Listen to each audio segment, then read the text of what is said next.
Welcome to Beyond the Main podcast. We're here at JSerra. We are more than just a school. We are more than teachers, coaches, and administrators. We are a community striving together to grow in faith, intellect, and character. Each episode, we will talk to a member of the JSerra community and get a deeper look of who they are as individuals and their expertise in their field. Thanks for joining us, and if you can, please like and subscribe.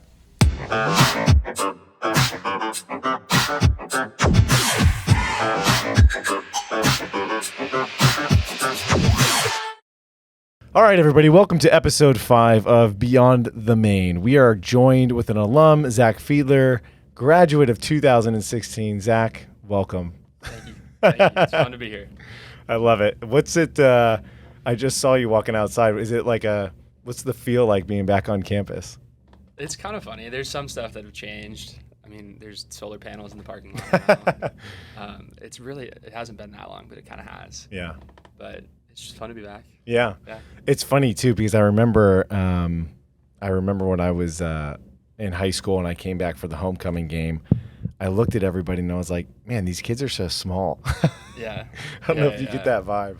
It is. It's funny. I mean, I haven't seen any students here because they're all in class right now. Right. It is interesting to, see that I was just at a LSU football game. Oh, it's nice. even funny seeing like college kids. Yeah. And I'm like, I'm not that old. But you're like 12. Yeah, exactly. That's how it feels. Okay, so catch up some of our viewers here. What 2016? You throw the cap in the air. You're walking off campus. Catch us up. What happened after that? Lots of stuff. I went to college at SMU in Dallas, Texas. Graduated 4 years, business degree. It was great, loved it. After that, became a Focus missionary for 2 years, and I was at USC doing that. Now, real quick, for some of our viewers who might not know what Focus is, what exactly, and is Focus at SMU? Yeah, so Focus is the Fellowship of Catholic University Students, and it's a lay apostolate of missionaries that go into college campuses, share the gospel, form Catholics, and evangelize college campuses. So they assist with Newman Centers, Catholic Centers. It could be a large state school or a tiny liberal arts Catholic school, and Focus is probably there, working side by side with the chaplain or whatever priest or religious community is there, whatever campus ministry is already there. And so I'd met them just after I'd graduated from JSerra, which is where my faith really kind of blossomed, through the theology department, through the retreats, mass every week. And when I got to SMU, then it was like, okay, now I got to figure out how to live the faith. Like I kind of learned the faith, but now I got to live it. And so Focus was really instrumental in helping me learn how to live it and actually do it in a really practical way, but in a way that usually is where people lose the faith. It's where mine grew even more. And so, the more time that I was kind of around them in college at SMU, I'd kind of like started a Bible study in my fraternity, started leading and mentoring other like young men that were at SMU. It just kind of felt like the right thing to do. Felt God calling me to that after I'd graduated. So I took 2 years aside to go do that and was at USC doing that during the first 2 years of the pandemic and all that fun stuff. Oh, no way. Okay. So it was interesting. It wasn't football or anything fun the first year. But yeah, that's right. That's why you did it, right? Yeah. You're like, oh, yeah, fight on. Okay, so SMU, get involved with Focus, graduate, and then now you're at SC. Well, not as of today, but you're landed at SC doing some missionary work. Yep. Okay. Yeah, and then after that, it was honestly kind of what I'd always wanted to do, and it honestly kind of came even from my time at JSerra. When I took a photography class, it was right around the time when GoPros got really cool. Oh, yeah. And so I'd like combined my like birthday and Christmas money and got a GoPro when I was like 14, and me and my buddies, when we would surf in Laguna, would just go use it all day on Saturday and Sunday, and then took a photo class with, I don't think she's here anymore, but we still kind of keep in touch. And that was kind of where I was like, I think I want to do this. I mean, it was right when Instagram got really cool. Sure. And yeah. I think I was like I don't know, 13 or something when I got an Instagram. And, that makes me feel so old. But it was like, I mean, we were just using a GoPro to look cool on Instagram. And right. then it became something that I really had fun doing. And it was just really enjoyable to see my friends like see a photo of them that they'll always have. And Yeah. I don't know, photos have kind of like changed for me a little bit because of that. Like some of those friends have passed, some of them like are still my best friends, and I have memories all the way back to that because I was taking photos since high school. And so I knew that when I was going to SMU, I wanted a business degree because I wanted something to have a foundation that could support what I wanted to do ultimately, which was photography and work in kind of the commercial side of things with brands and companies and just tell their stories. So I love it. that's what I'm doing now full time. Okay. Photo and film. Okay. And are you working for anybody specifically, or? Most of my work is freelance, so I'm contracted to a few different organizations and companies. Some of it's recurring, some of it's like single time, like it's just one brand story that they want to tell, and it'll be like a little 3-4 minute short film video, and sometimes it's full like ad campaigns. Sometimes it's they just want a little refresh for their emails on what they're up to. So Okay, very cool. Okay, interesting. So missionary work, freelance, getting into what's the kind of, before we head back and flash back and go down memory lane, yeah. what's the 5-year Zach plan? Are you going to be doing this for the next 5 years? Are you trying to build towards something? Yeah, the goal, the plan is to kind of scale to the point of having a little film and photo studio. Oh, nice. Kind of have some other guys to like mentor and kind of teach them the different mediums. And I really am getting more convinced it's not possible to do on your own. And it's also not possible to do on your own because everybody wants to do it. Okay. I didn't know the demand was, or how competitive it was. I think it is in that a lot of the professional gear is now a little more consumer based. Mm-hmm. So the barriers to entry into it are a little bit easier when, there's kids now who have, an iPhone that takes right. like a real camera type of photo. Right. So there's a lot more people that want to do it. It's getting a little bit saturated, but I think that the main thing is there's just been so many people that I've gotten to meet over the years now, whether they're just people who I've met through the church, through different ministries, just from surfing, all sorts of things, just kind of networking. It's wild to see how powerful it can be when you're starting a business.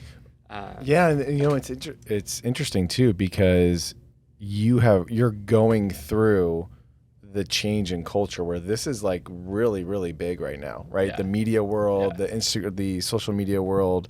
Whereas for someone like as old as me, which isn't that much older, right? This stuff was just still kind of fresh, yeah. But now it's like, no, you actually have seen this thing from the ground up. Yeah. So it's funny because it's even stuff like this. I'll have people reach out, like I'll just do photography for them, and they'll be like, "Well, we want to start a podcast. What do we need?" I'm like, "Well, here's a whole shopping cart of things that you could get," and then like, well, maybe we don't want to start a podcast. Yeah, I noticed that. I was like, man, we need new equipment. We only have one camera here, and then I saw, wow, $6,000. Okay, so we don't even need one camera. Right? Yeah, exactly. Okay, let's go back down to. Let's see. You graduated in 2016. I'm not a math guy. Freshman year is looking at what, 2012? Is that what? Yeah, of high school, yeah. Yeah, okay. So that's funny because that's the 2013 is when I entered the seminary. So, really? Yeah. Okay. But anyways, this is about you, not me. Okay, you coming in, JSerra. What's Zach doing? What do you get involved in? Yeah. I came in. It's funny. I actually just saw Tim Layton, who's the volleyball coach. Yeah. I did the 2 weeks before freshman year starts, like the sports camps for all the teams are happening. It's like how you make friends. Mm-hmm. You just meet people before you actually meet people. Yeah. And then you actually know people. It's the secret to making friends as a freshman. Secret sauce, yeah. And so I did volleyball for a year. I played hockey here. Nice. We were kind of good. I don't know what's up with it now, but yeah. Well, so that's interesting because who was your coach? Mike Perkins. Okay, so yeah. we've had a number of different coaches, but I think it was a club sport, and then I don't know if it's CIF now. Hockey players don't kill me. I still don't know. I know there was always talk of it, but it's hard. Again, it's hard to turn the whole state into a hockey sport. Yeah, but then we got Larry. Yeah, we got Coach Barron, who's like the real deal. Yeah. Yeah, I remember he was. I mean, all the rinks that I had playing growing up. Yeah. He was always at them coaching the higher level guys. And yeah. Knew him just because I was like 10 and he was coaching 16-year-olds, so they were all scary. Okay. But yeah. But had you how were you a hockey player before that, or? Yeah, I came to JSerra partially because of that. JSerra was the first school in California to have an ice hockey program. Okay. And so it was a cool concept to where, you could kind of still play on a club team, and then played for high school. Yeah. And so that's what I did. I think it was just the first year. And then it had gotten to a point where it was comparable enough with a lot of the club programs, like disassociated from schools, just the club travel schedule kind of a thing. Yeah. And was doing that, I mean, honestly, since I was like 3 or 4. Kind of, my dad grew up in Michigan, so it was a fun thing to do, was like learn how to ice skate. Yeah. At Aliso Viejo, I think the Ice Palace is still open, but it was kind of a fun thing. It's like anytime someone's birthday was there, I could like, I'd be like the cool one who could skate for like 2 days out of the year. I love it. So our team, right? Yeah. They were at Irvine Park, and now they're at Aliso Viejo. Really? Yeah. No way. That's their home. That's fun. Ice right Hopefully now. they have like a locker room and stuff. Well, they did at Irvine Park. Yeah. Hopefully, Coach Barron's working on that. Yeah. I think I saw that. I saw a photo. They had like the lion on the floor and the rubber and everything. It was rad. And yeah, we didn't have that, but hopefully we helped build it to let them have that. Yeah. Because we had to wash our own stuff. Yeah. The good old days at JSerra, right? We used to play a game.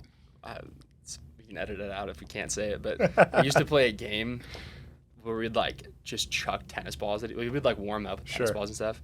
We'd just like turn all the lights off and just chuck tennis balls at each other in the locker rooms, just because it was fun. You can't get hurt. Well, you got to warm up somehow, right? Warm up, you know. And it was fun. I love it. You probably can't do that if you have a really nice locker room. Yeah, exactly. We just had 4 dry walls and some silver benches. Okay, so hockey, academic stuff. Is the inner media guy coming out yet at JSerra, or? A little bit. It was kind of more sophomore year, I think. Okay. But yeah, I mean, I liked Spanish. I still use it all the time. Just with a lot of travel, what I'll do is down in South America. Nice. Used it on a lot of mission trips and stuff.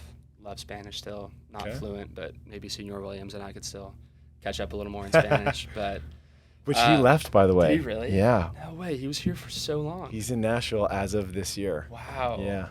Dang. Yeah. I'll have to shoot him a text. Yeah. Anyways. He loves the desert. They don't have the desert in Nashville. He's a legend. Yeah. That's awesome. Yeah, I don't know. High school classes you had to go to. Did they magnets? Were you? No, magnets were just starting, I think. Okay. I think the business magnet was the only one that was taken off. I think there was a medical magnet too. Yeah.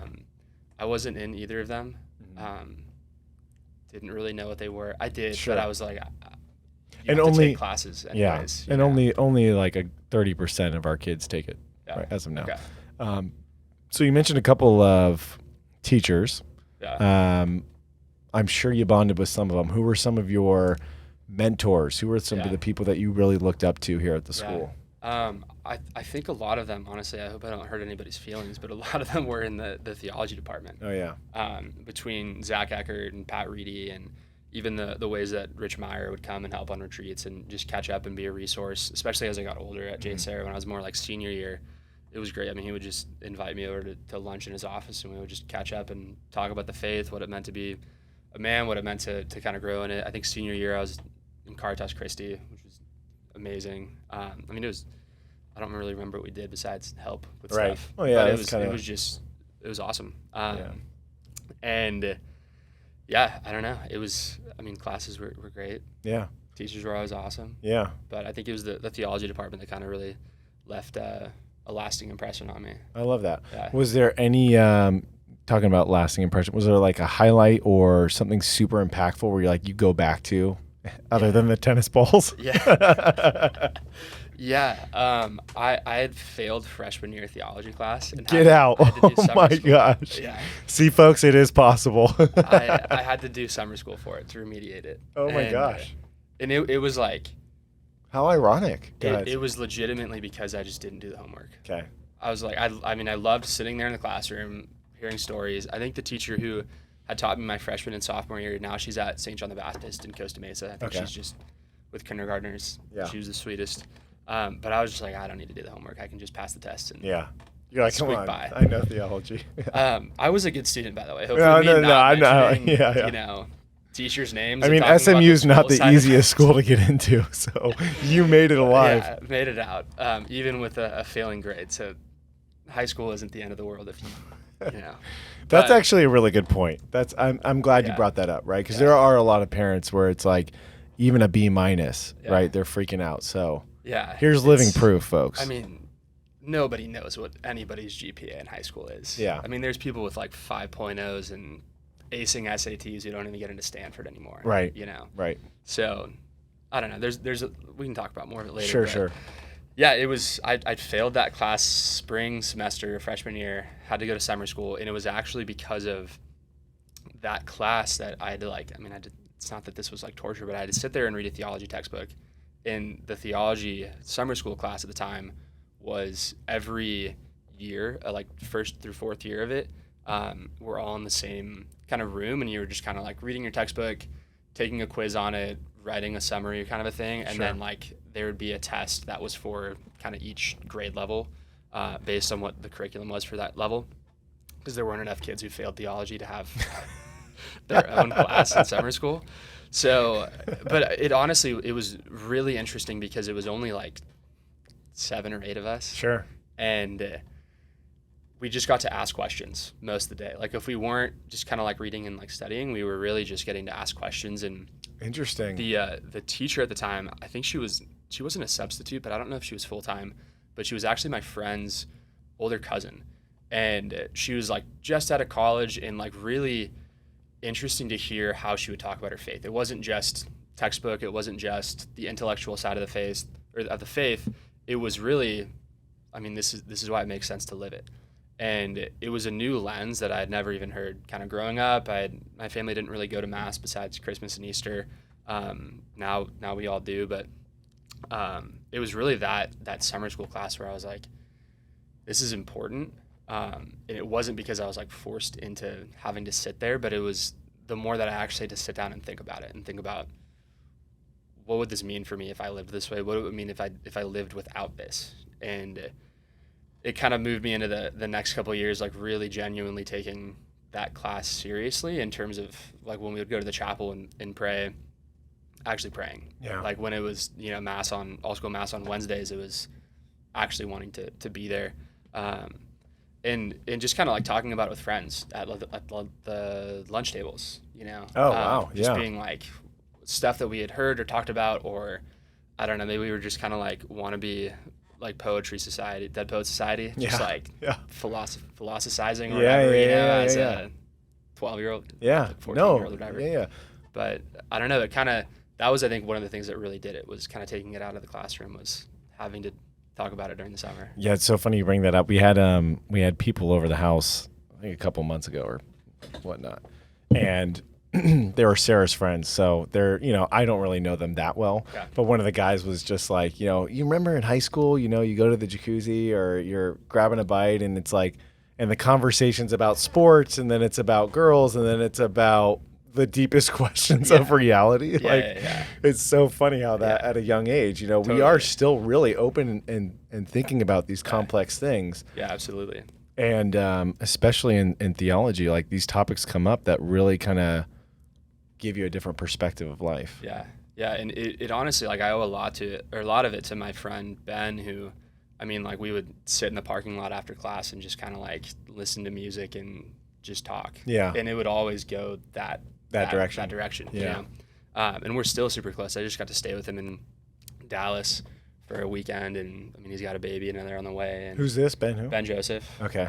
Same class, same grade. He was the youngest of, I think, 5 or 6. Ben Joseph, if you're out there, you are welcomed. He probably won't watch it. He doesn't have social media anymore. Good for him. He's too cool for it. I love it. Yeah. Okay, so let's see. SMU, you had this little bit of a failing at freshman year. You bounced back. By the way, I got A's in every year of theology after that. So, okay, well, we'll have to fact check that, but maybe don't. But senior year, I know it was honors theology. I don't know if they still have that. But. Right. But so then, how did JSerra? And you can answer this, of course, in any way you like. Right? It doesn't just have to be academically. Yeah. How does JSerra prepare you for the next level, the next phase of life? Right? Yeah. I think a lot of the things, I mean, I think back and I'm like, MLA format changed my life.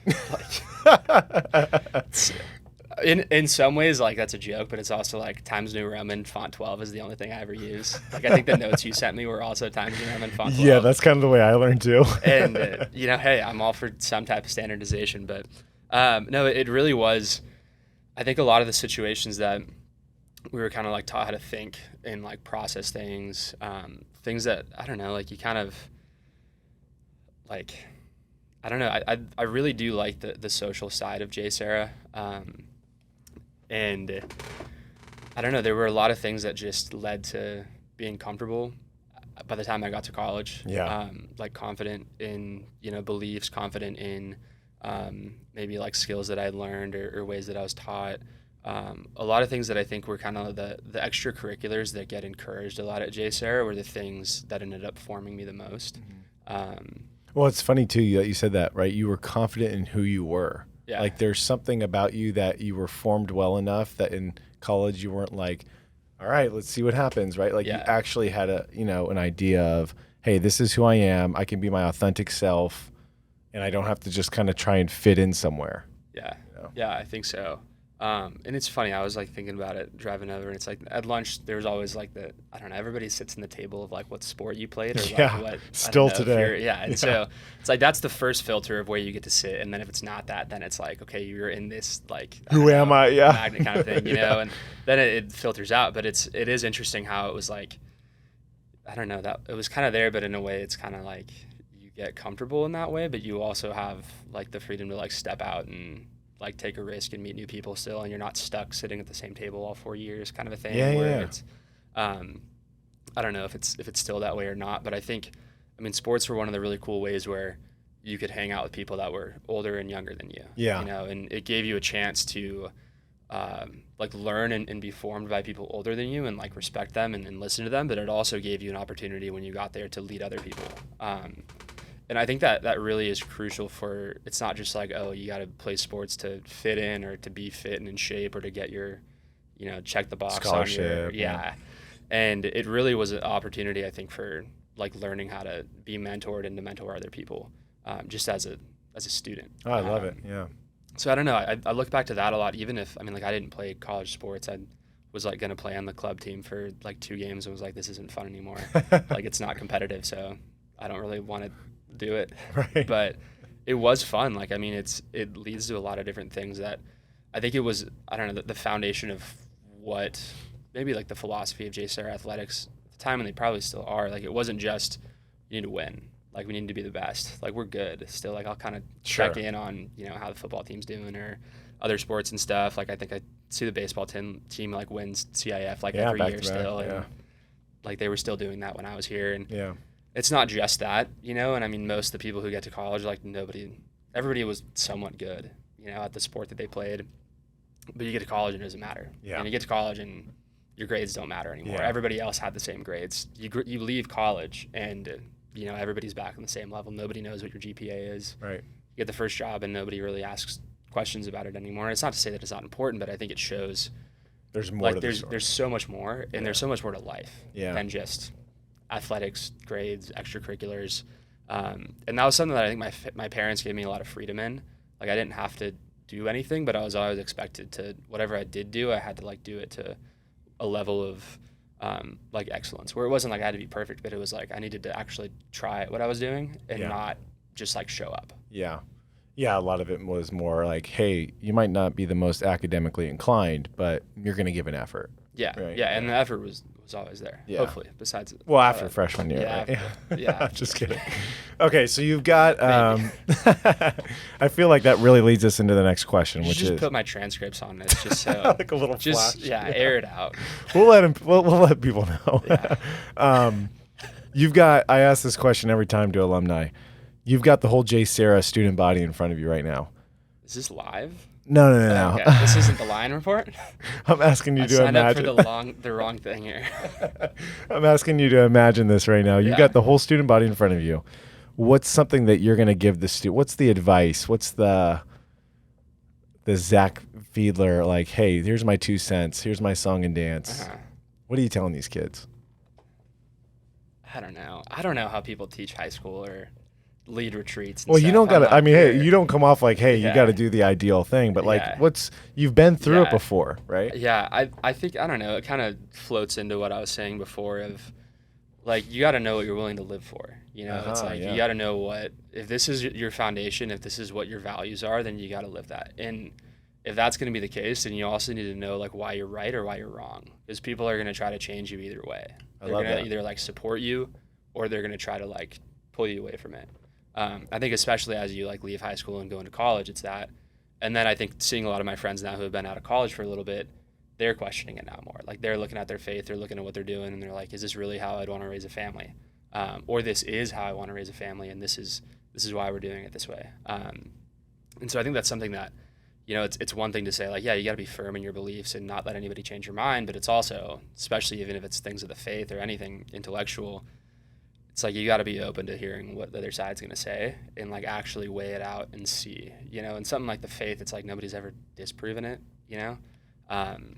And there's, I mean, all these people who are way smarter than us that are trying to prove it and disprove it, you know. Yeah. And so it is interesting that it's not just, you know, an echo chamber of this is the only way. And I don't know, I mean, I've just heard and seen great things about JSerra with the few faculty that I do keep in touch with. And I'm proud to say that I was, you know, an alumni of JSerra, because I get to hear and see what you guys are all still doing. Yeah, and so it makes me proud. But I think it does make me kind of like, I don't know, always defend JSerra and be like, yeah, it's the best in OC. Lions, yeah. Do you, other than this Ben guy, is there any other people that you kind of still stay in touch with, or? Yeah. There's some where it's, you know, at this point it's like you check in once a year kind of thing. We'll go get a drink or hang out at the beach or something. There's other guys where it's like, I mean, when I'm here back in Orange County, we're like surfing 4 out of the 5 days that we're here kind of thing. Nice. And yeah, I don't think any of them like watch YouTube or anything, but if they do, Austin, like him and I surf together all the time. Yeah, there's some other people, other families and stuff that still know and keep in touch with. Where's the hot spot to surf? Where can we find you? I go to Sano. Okay. I take my van down to Sano. Yeah. Spend 8 hours there. Okay. Yeah. Nice. Those are my day outs off. I'll never forget. Director of Admissions, Chris Harrington, shout out here. Big surfer. Okay. And I can stand up. Like, I'm going to proudly say that, right? Yeah. Well, we go out he's like, hey man, let's go surfing. And it's like, you know what? So we go to, I think it was Trestles, and the waves were just massive. And I was like, of course. And he's like, you know, he's loving life. Yeah. He's all about it, you know, carving it up. And I'm just like, if I can stand up just one time. I mean, it's a great, surfing's great. It's great to be out there and in God's nature, and it's thrilling, and you can see why people go back to it. Yeah. So it's a beautiful sport. Well, folks, thanks for joining us today. Zach Fiedler, 2016. Really nice catching up with you, man. Absolutely. Thanks for having me. Yeah.